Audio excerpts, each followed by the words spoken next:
Welcome everyone. This is Rick Mercier. This is your latest episode of Garner Station, a podcast that we also record on video and put on YouTube. I am so honored today to have as my guest Dr. Dudley Flood, a really a legend in our state, a person who has done so much in the realm of education, in the realm of civil rights, just building a better North Carolina, a better society. He's a recipient of the North Carolina, let me make sure I get the name of it correctly, the North Carolina Award, which was, I guess, bestowed last year by Governor Cooper. Well deserved for just a lifetime of achievement, and again, just making our state a better, more just, and place to live. And so, welcome, Dr. Flood. Thank It's you. so great to have you. Oh, it's my honor. I want to just kind of jump into a little bit of your biography. You were from a small town called Winton, up near the Virginia border. Yes. And what was it like growing up there? Went to town of when I grew up, a town of fewer than 1,000, probably more like 600 or 700, which meant that everyone knew everyone. Some more intimate than the others, but there was really nobody there that I didn't have some sense of knowledge about. And they all reared me. They weren't invited by me to do so, but they all reared me. There was no escaping rearing in when I grew up.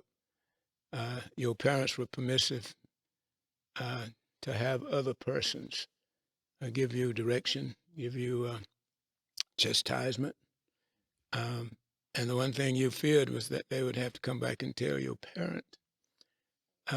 I'd rather have my parent learn from me than have the neighbor come, because we did not live in a democratic home. It was authoritarian home.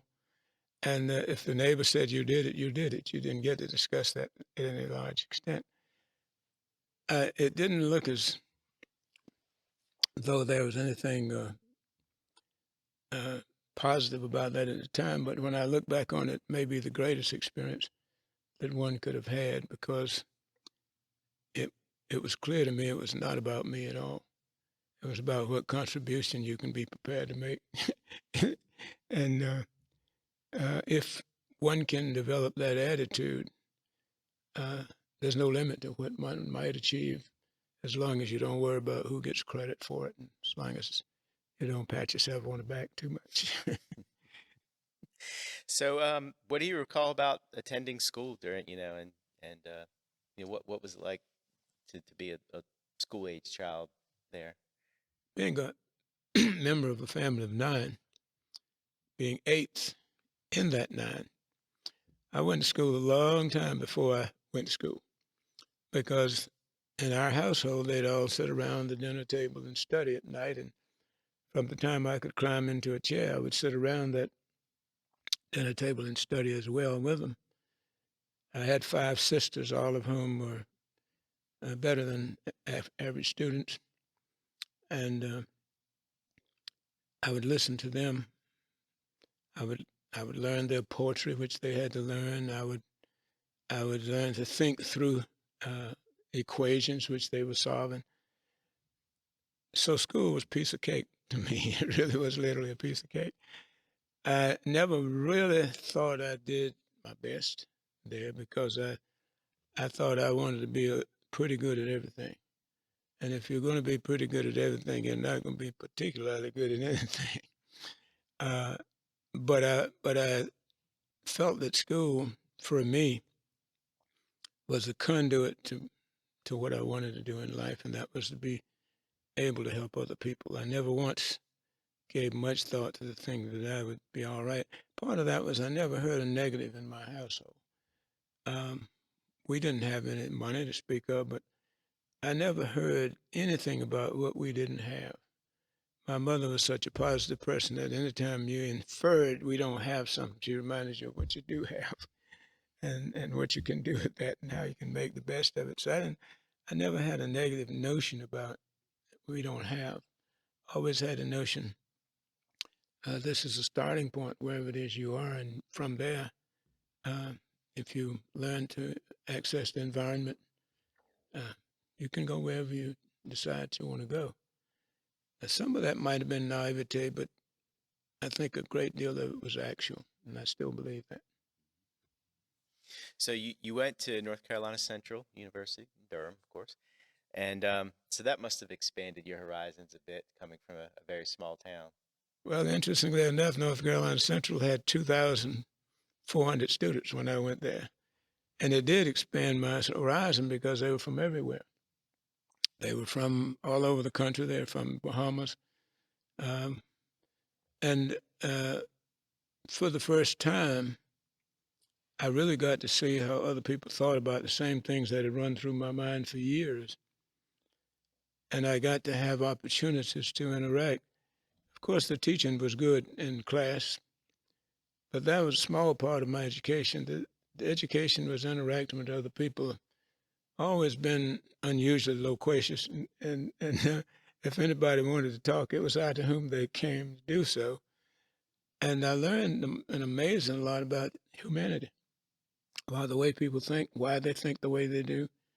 And the one thing that served me through all my work is that I found that people develop a narrative about something and they live by that narrative. Has little to do with facts, has little to do with reality, it has to do with their narrative. And if you're going to modify that at all until you can change the narrative, you haven't done much about modifying it. And we had what we used to refer to as bull sessions. And I'd get a chance to challenge your narrative in there and you to challenge mine. And I was unusually successful in those sessions and coming away with at least you thought about, if you didn't modify your narrative, you thought about it in a different way. So in that way, beyond academics, which I thought Central did very well at, they provided me an opportunity to think differently, to think more broadly than one would think coming from just a small town and interacting with a limited number of people. Uh, I think I knew every male who was there. I didn't know all the females. I knew them from a distance, but it was only 600 males. See, this is on the end of the war, and males were in service, and so 600 or so that were there. Uh, I had familiarity with all of them. Many of them I knew them exceptionally well. So that environment caused me to know that learning is a continuous process. Schooling is nice. I'll never, ever, ever talk against schooling, but a large percentage of what I knew, I learned somewhere other than in school, and in class, I should say. So as I've worked in education, I've tried to help people expand their opportunities as often as I can to realize that a lot of learning environments that are very useful. I don't do a lot of research, but some research that I've done demonstrates to me that a small percentage of people are doing right now what they started out to do. Most doing something other than that. And I started out to be a teacher and a basketball coach and a football coach. I don't officially do either of those, haven't for the last 50 years. But better contribution I think I might have made was since then. And that meant I had to learn how to do the other. The underlying preparation was from my education, but the adventurous nature was what led me into saying, I think I can do that and giving it a try. So I admire having had the opportunity to be at Central during that period. And I'm glad that it was a small school so that I got to know everybody there.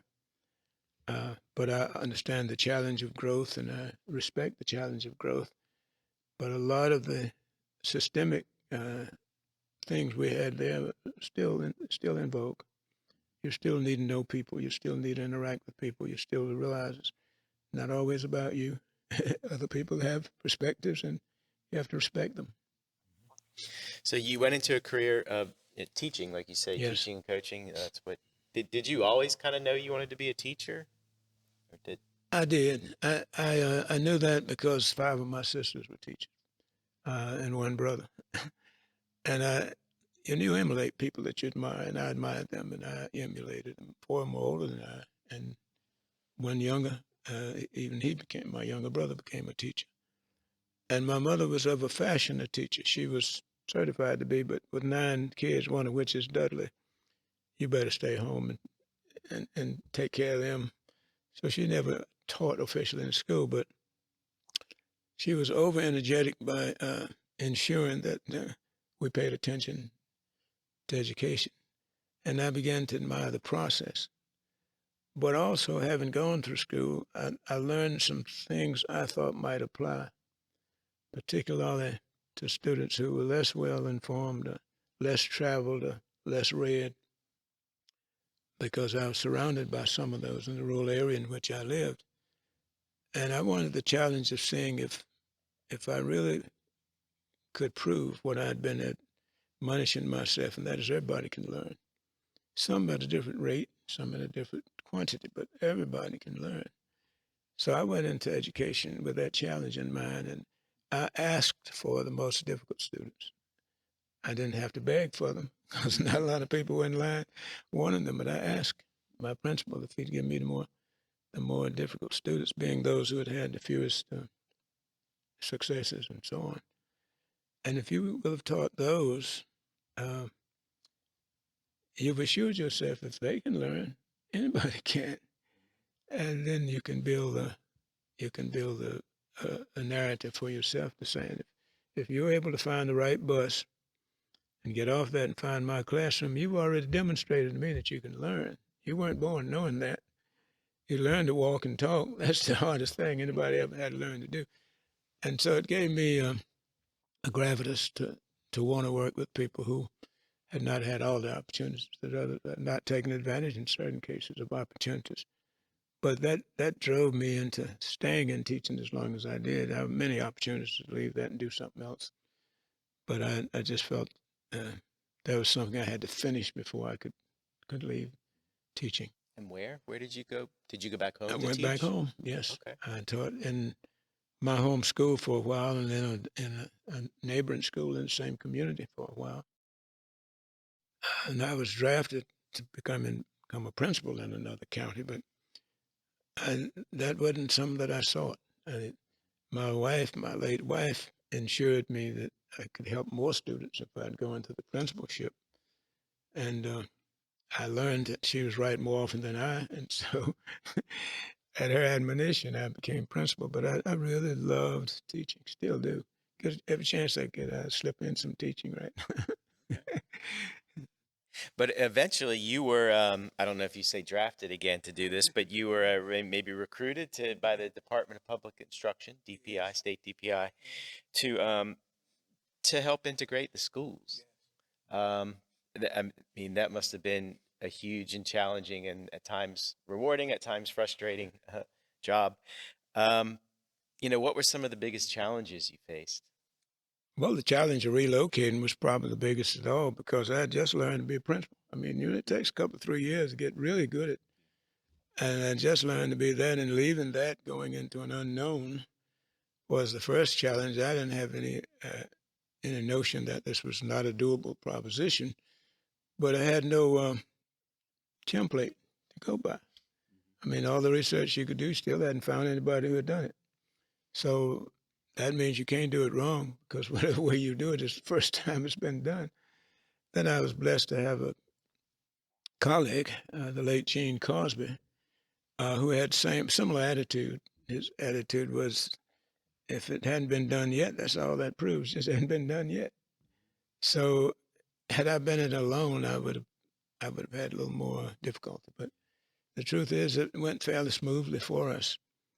There were challenges, but uh, all of life has had challenges for me, so there wasn't anything new to have a new challenge.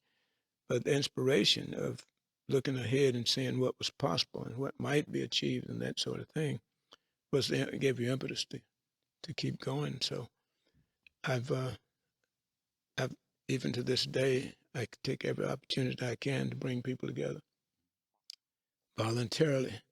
I'm not advertising because I'm retired. Uh, and when you're retired, you don't get paid for doing those things. So you get more invitations than you can handle. But to this day, I still do a fair amount of that and helping people to come together, find out their commonalities are greater than their differences. And so to provide some historical context for this, so of course Brown versus Board of Education, that ruling was in 1954 by the Supreme Court, saying that you can't have separate. Yeah, separate, Separate but is not equal, right. um, and we have to integrate our schools. But yet that didn't just happen overnight, and it didn't always happen, voluntarily in some areas, some districts. So it would have been, was it about the late 60s or so when you began this work of trying to integrate our schools? Officially, my job began in '69, but Brown 1, and I separate Brown 1 from Brown 2, and 54 really told us what we already knew, and that is that dual schools are inherently unequal. We knew that. But then Thurgood Marshall, who was the attorney of record, moved uh, for further adjudication on it, and Brown 2 was more explicit. It says you must move with deliberate speed. That wording is terribly important. To dismantle the dual school system and to remove the vestiges thereof. Now, it slipped a lot of people's mind. There's two propositions. The dismantling the dual school system is a legal proposition. Removing the vestiges thereof is a social proposition. So the first attempt was to address the legal proposition, little attention being paid to the social proposition. So in North Carolina, a group was organized. Bear in mind that prior to that time, the state was very much in charge of public schools.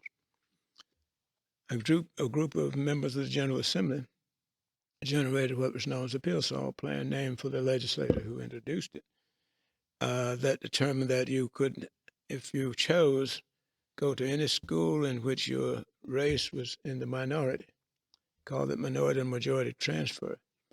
And in so doing, the state would provide transportation for you.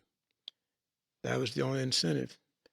The incentive was you no longer could say you've been denied that opportunity, but you would be a stretch of the imagination to think you had been enhanced in doing so, because you can imagine who opted to go to a school in which his or her race was in the minority.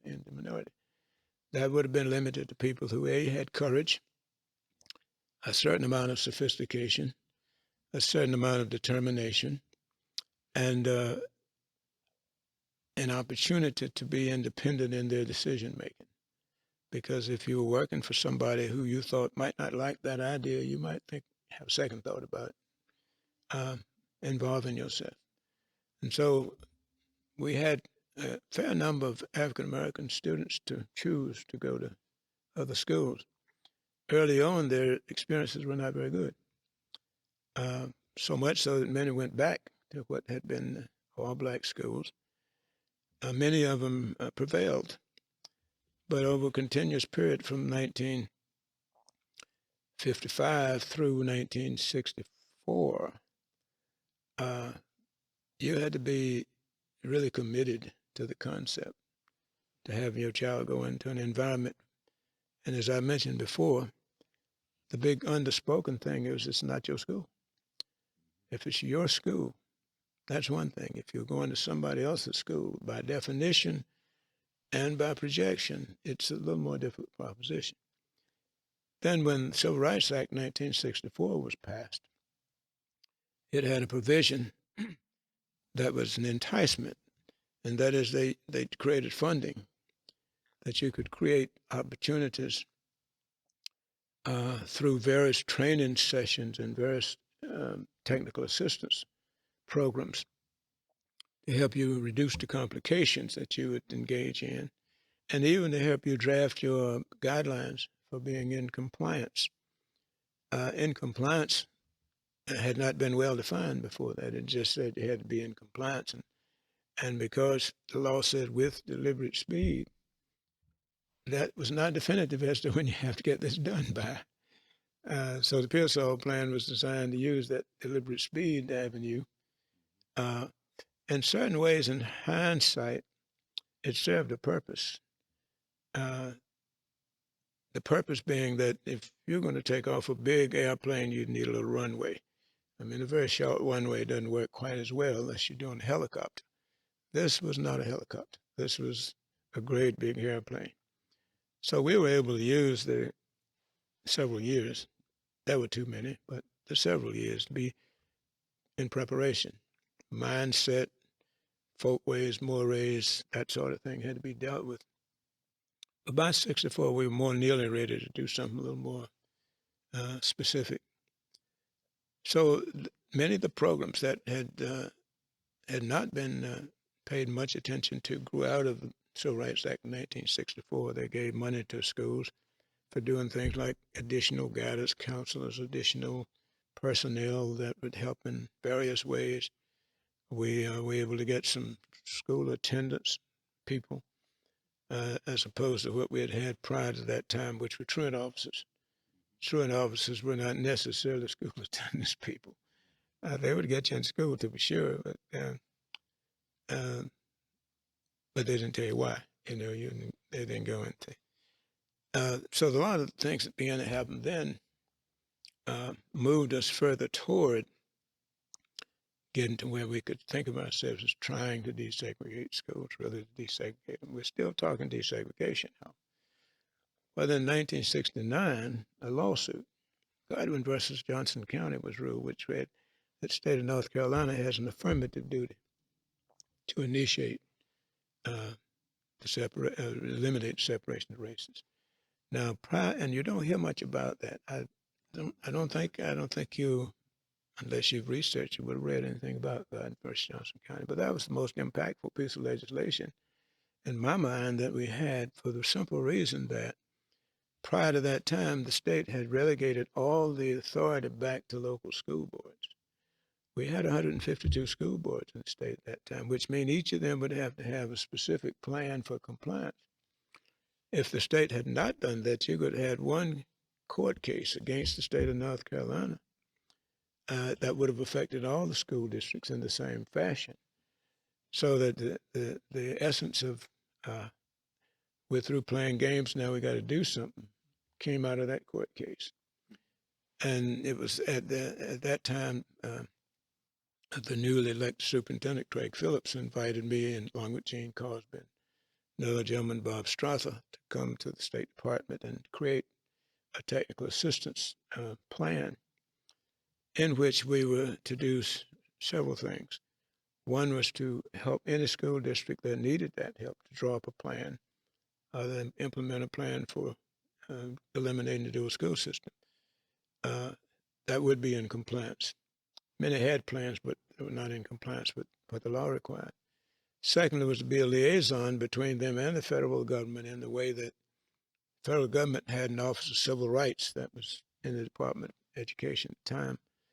And they would send agents in here to see your situation, but they didn't know enough about the culture, background, all that to be really objective in their assessment.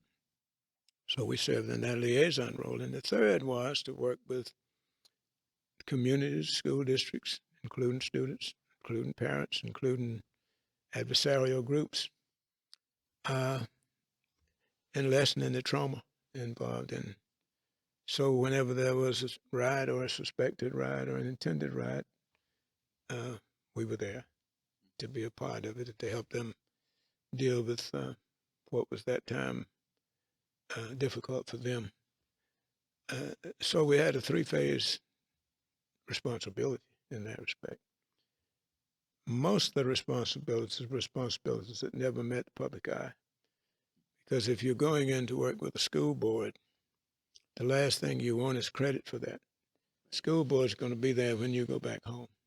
And the last thing you want is for somebody to say, our school board acting because somebody from Raleigh said he ought to.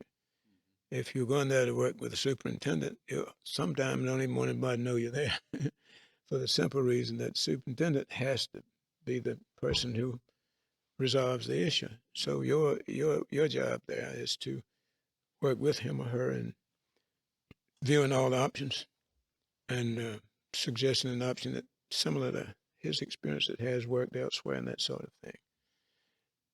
More public, however, was working with the public, obviously, because if you're going to work with them, you're going to work with them at their behest. So if you're going to the Lions Club, the Rotary Club, but you're not going to slip in there.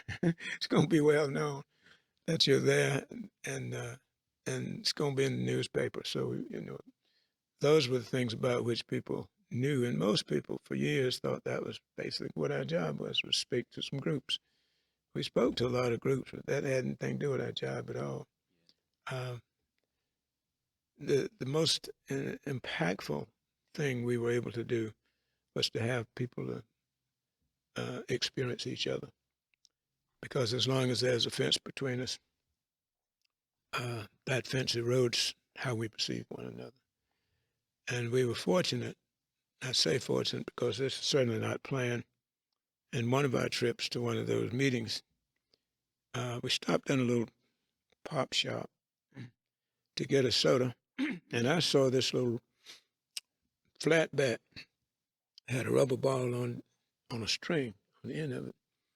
And notice one side of that rubber ball was red and one side was green. So I bought that.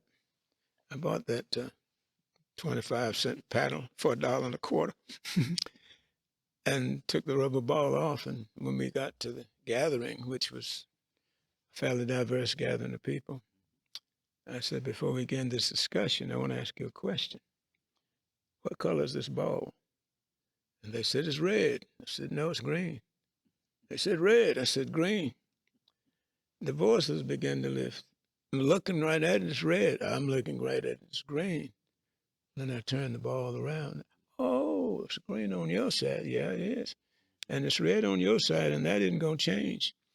And if we stay each on our respective sides, we're never going to agree on what color this ball is. But if I were to come around and look at your side, and you were to come around and look at mine, what might we decide? Simple as that seems, it brought people into a mode of, let me hear what you're saying. Because up until then, people have been talking at each other, not to each other. And we didn't have to set up rules saying you got to play by these rules. We would say, I hear what you're saying. Is that the perspective from your side? Simple little things like that helped us to reach a point where we weren't aggressive, here to make you do anything, offering a service, help you think through. And I think we were helpful in a lot of instances. Mm-hmm. But you did. I mean, obviously there would have been some pushback, and one example that I read about preparing for our interview was about Hyde County, where the schools wound up. Well, there was I guess it was a boycott, but I think in one place I read that the schools are basically shut down for a year. But do you want to tell us what happened there? The desegregation plan for Hyde County, which was really one of the earlier ones, was to close one of the schools that was an African American school, not realizing that it was the center of African American culture.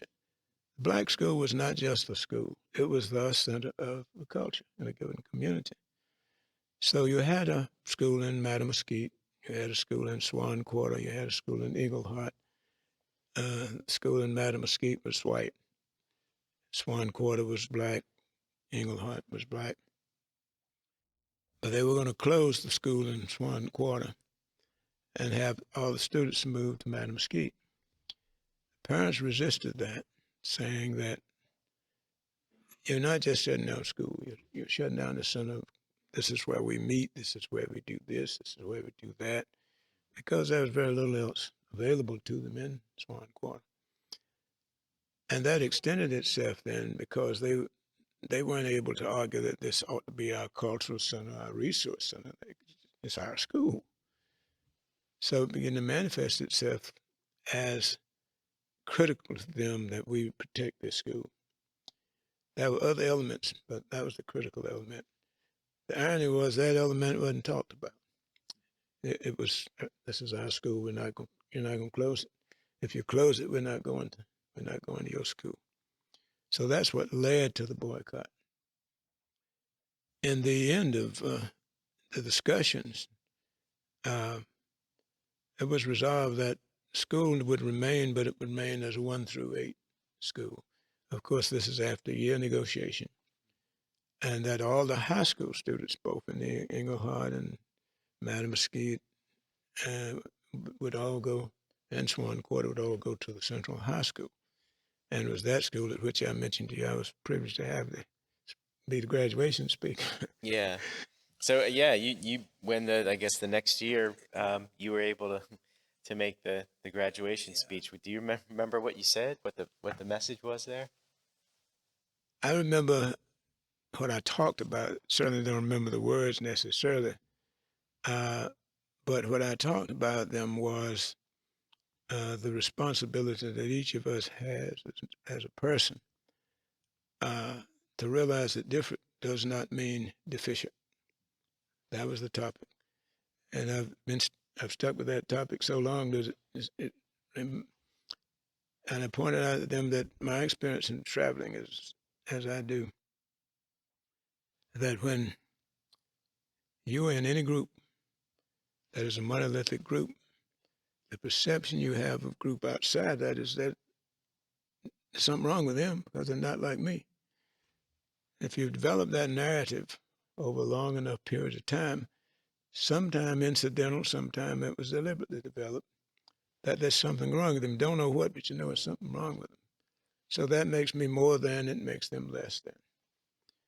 And I pointed out several instances in which I had seen that act out, that if you were in a group of all men and you hear them talk about women, you don't get the most favorable representation of women. In a group of all women, you hear them talk about men, you don't get the most favorable representation. When they're all together, you get a pretty good representation from each about the other. Uh, I pointed out as I traveled to the northern part of the country, the first thing they asked me is where you're from, and I say North Carolina. They have an opinion. Most of whom never been to North Carolina in their life, but they have a perspective of what I ought to be, do, and say. Uh, but when we get together, I don't see any of that, you know. And we concluded, and I do remember what we concluded, and that was number one: learn all you can learn about people who are different than you. And then secondly, when you shall have learned it, compare what you used to think to what you now know. And then thirdly, begin to act on your new information. Try it out, see how it works. And fourthly, don't ever, ever, ever generalize about people. That was the summation of what I talked about with them. And I liked it so well, I've used it a few times with grown-ups. And I think some of those students are still living, and now and then I'll run into one and say, yeah, you spoke like a Racist. What did I say? And, you know, I don't know anybody else. I mean, I graduated from 5 different schools, and I don't know what anyone that graduation speaker said. I find it flattering that they retain that, but what I also learned was you make it simple. You don't put it out of their jargon, you make it simple. And you don't have blaming in it. You take blaming away. There's no reason for you to take the blame for somebody else's behavior. Uh, it's better that you scrutinize it and decide that wouldn't fit me. And so that was one of the tools we found to be useful as we moved along.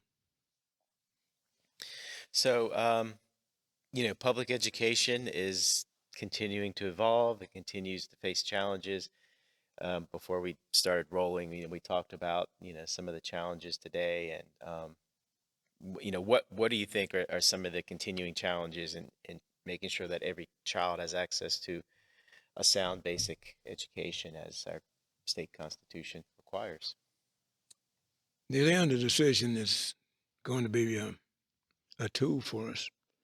It won't be the only tool we need, but will be a tool for us because a fair amount of it is funding. Not all, but a fair amount of it. And we can make the funding more equitable.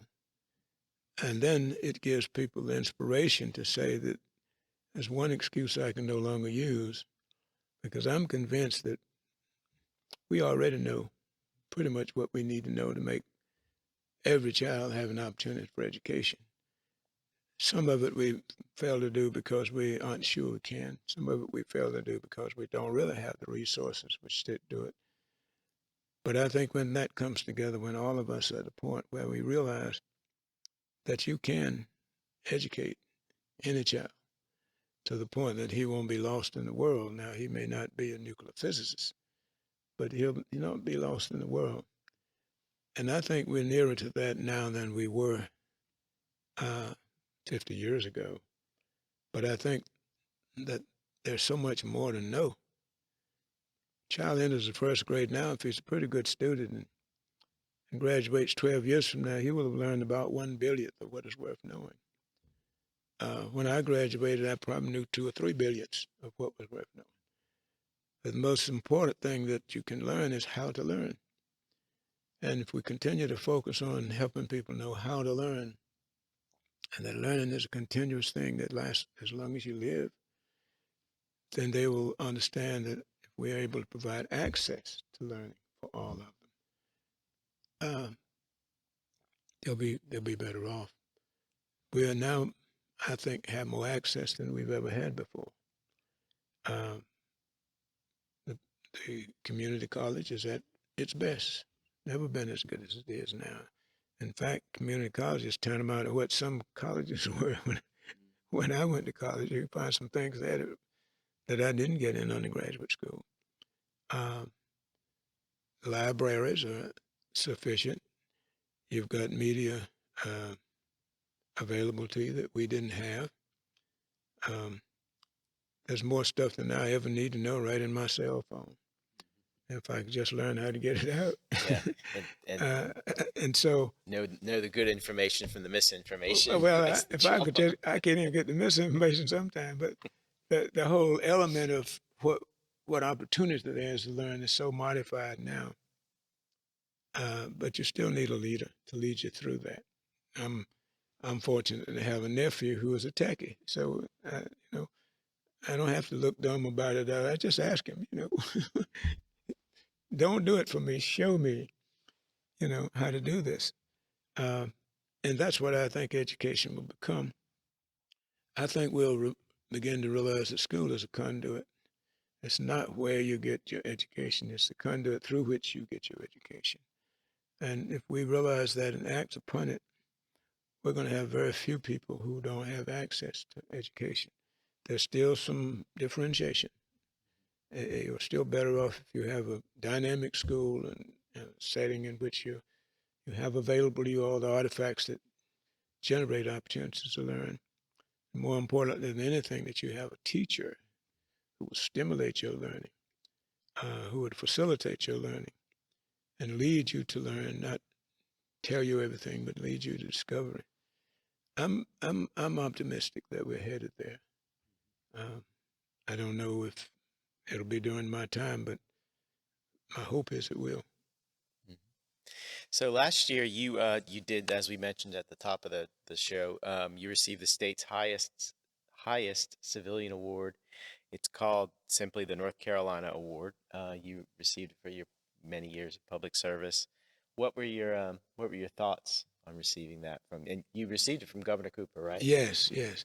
I wondered if they had picked the right person when I first, and that's the truth. When I first learned about it, I knew Governor Cooper fairly well, but we don't have, day-to-day relationship, and I see no I'm on earth, No, in fact, it's a very humbling experience because so many people who work at least as hard, and in my mind made at least as great a contribution now in the world that you managed to be lucky enough to be chosen for that. But in addition to that, I was gratified in that I'm able to use that in teaching. I'm able to help a kid from Winton, that you're not limited just because you're from Winton. I'm able to help a kid who is black. No, you're not limited just because you're black. Uh, all kinds of opportunities prevail, which I can. I don't know how they found out, but the governor decided he's done something. If you do something long enough, folks will figure out you did it. So you don't have to keep going around broadcasting that you're doing this and you're doing that. Just go do something. And it was gratifying, but it was also very useful to what I try to do, and that is to help people understand there are no barriers that you can't get over. Just Yeah, keep doing the right thing. yeah, yeah.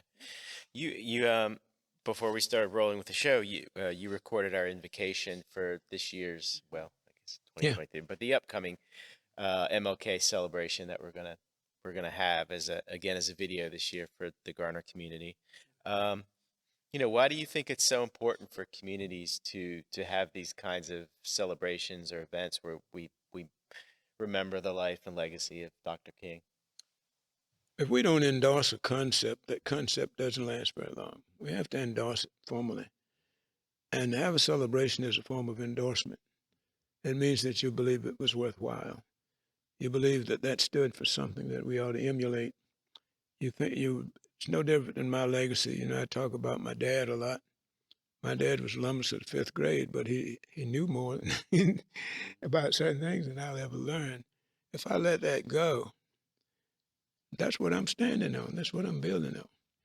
And so the legacy of Dr. King is greater than Dr. King himself, much greater than he was a man. He wasn't Jesus, he wasn't the Lord God, but he was a man, but he epitomized something that I'm not sure at that time I thought I could have done. I don't know how many times I could have turned the other cheek at that time. And to maintain that, demonstrate the possibility. The great motivator is possibility. And when we continue to evidence that it's possible to be nonviolent, it's possible to think through things, it's possible to love your neighbor, don't have to know him, still got to love him. When somebody models that, it's so potent that we ought to hang on to it. We still think about Ben Franklin. We still think about Roosevelt. I do. Uh, and I don't know what their whole life was, but the elements about them that are worth my hanging on to. And I believe that Dr. King had elements about him that were worth hanging on to. I think we need to hang on to him. Anytime I can help hang on to him, I'm going to do that.